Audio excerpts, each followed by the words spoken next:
Welcome to Conversations Live. For more than a decade, we've brought you the best in books, entertainment, celebrity interviews, and current events. When the movers and shakers of the world have something to say to you, they say it to us first. Now celebrating 17 years of broadcasting success, here's your host, Cyrus Webb. And welcome back, everyone, to Conversations Live. I'm your host, Cyrus Webb. Glad you all could join us once again, both for our radio audience and those tuning in online. We're glad you all could be with us as well. I'm so excited to welcome on her pub day Bestselling Author Sandra Brown to our program to talk to us not only about her literary journey, but also the brand new book that is definitely going to keep your attention. It's called THICK AS THIEVES. We're going to talk to Sandra not only about the new book, but also what it's been like for her year after year to see the way that her books have definitely enthralled readers and wanting us having more. If you guys have not heard about the new book, of course, we'll let you know how to get your own copy of it. But, Sandra, thank you so much for the time. Really appreciate it. Oh, well, by all means. Thank you for that lovely introduction. I love the word enthralled. Well, look, I'm one of the fortunate ones, Sandra, who got an early copy of the book. So I've already written my review on Amazon. And what I love about this book, and we can kind of begin the conversation here, is that you have been able to take these situations and these characters and to be able to really draw us into them, make us wonder what we would do in those situations. What has it been like for you from book to book to see the way that your audience really can't get enough of them? Well, first of all, let me say my characters are usually a whole lot smarter than I am. They're certainly a whole lot braver, and they have better instincts than I do, because sometimes their actions surprise even me. You know, I'll think we're going along kind of rocking steadily, and then all of a sudden something happens, and I'll go, what? I mean, it shocks the heck out of me, you know.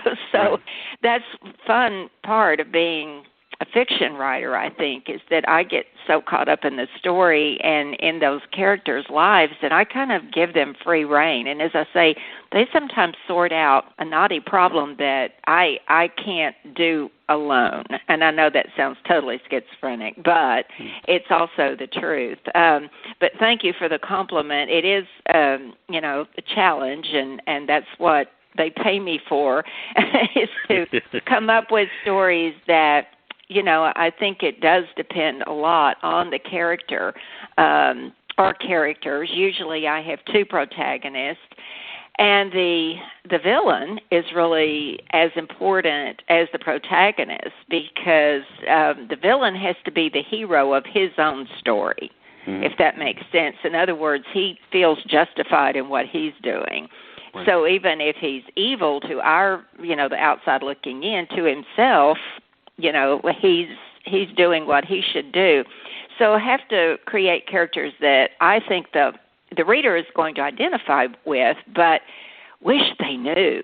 It's like, gosh, I'd love to live in that world for just a little while. And that's what I try to do with my books, is let them live in that world for just a little while. And you do that in such an amazing way, especially in THICK AS THIEVES. And I'll talk around this, Sandra, of course, because I don't want to spoil it for anybody. But you give us these characters, Arden, who seems to really be the standout. But Ledge really has a powerful part in this book, because I could resonate a lot with him in some ways, in that he kind of becomes the keeper of secrets, in a sense. There's that great, scenario with Crystal that happens in the book, but also just the idea of wanting to right wrongs. That's something that Arden and Ledge have in common. Do you kind of begin with the what if, or how does it kind of all start for you? Well, I set up this book just because I was all of a sudden thrust into this scene in the prologue with these four people that did not know who they were. I was just there, and I heard one of them say, the surefire way of getting caught is to talk about it. And so I thought, who said that? And so I just started writing and describing what I was seeing, and by page 6, I had what I thought was a dynamite prologue, and I had no idea what the story was going to be, but it was compelling to me. I started asking all these questions, and I wanted to know the answers. And you're exactly right. Ledge is kind of the vault. He knows all the truths, and all through the book, Arden's trying to pull them out, and so gradually she does.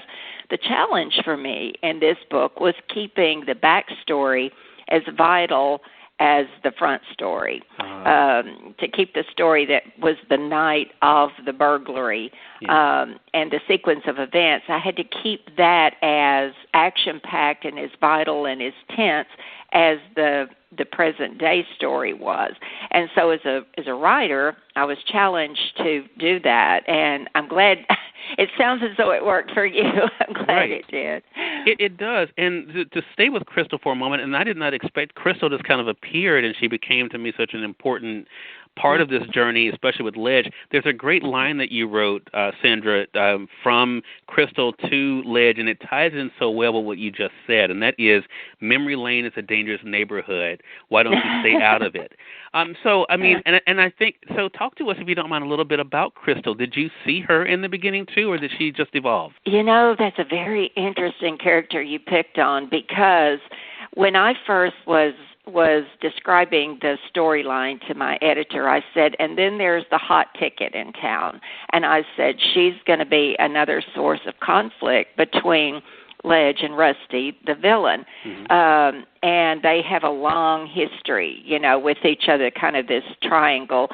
And I held her back for a long time. And it was even suggested to me that maybe you should bring her in a little bit sooner. And I kept thinking, no, she's going to make her appearance when it's right. And so I held her off, and lo and behold, she did not want to be a hot ticket. It was kind of, you know, and so I started writing her, and I thought, you know, where's this, you know, kind of doxy, this, you know, brazen woman that, you know, has a, you know, sexual reputation and all this. And she wasn't like that. And so I went with it. I thought, well, she knows what she wants to be. And I think she worked out very well, because she kind of winds up playing in a mentor sense to both Ledge and to Arden. And that was her role in the book, but I didn't know that when I started it. Well, it's really powerful, and I think, you know, as people are going through, and you mentioned Rusty, of course, people will form their own opinions there, but I think, you know, I think the thing about this book is about the layers, right, and how things in the past do have such an impact on us and kind of become a character in our lives, for sure. So I want to wrap up with this with you then, Sandra, because it's your first time on our program.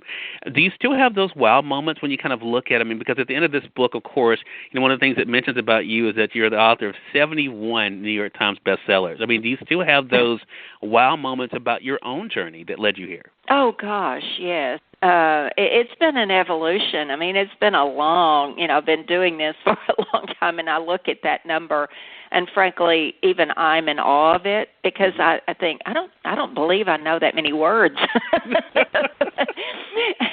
And I see that bookshelf, and I go, gosh, you know, did I really do all that? And I did, I swear, every single word. But it has been an evolution. The thing about it is, Cyrus, you have to love this, because if you don't love it, it's just too hard to do. It is self-punishment, it's masochism every single day, and every single day that I go to the computer and look at that blank screen and that blinking cursor, and blinking almost becomes a curse word. But it's like, I don't know how to do this. It's like the first time. And so in that way, I think that fear factor is healthy for a writer. I think the more you fear it, the harder you try, and to make it right, to make it better, to make it really good. And I have to satisfy myself first before my editor ever sees it, certainly before the reading audience ever sees it. And I'm a pretty harsh critic.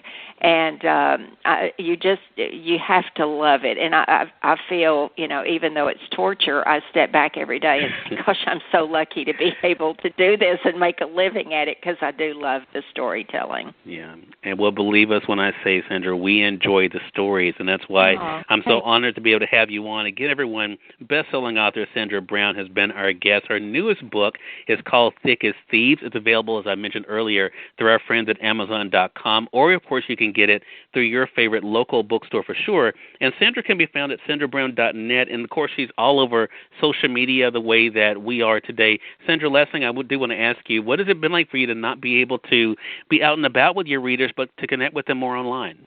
Well, this is, you're my first, and it went really well. Oh, good.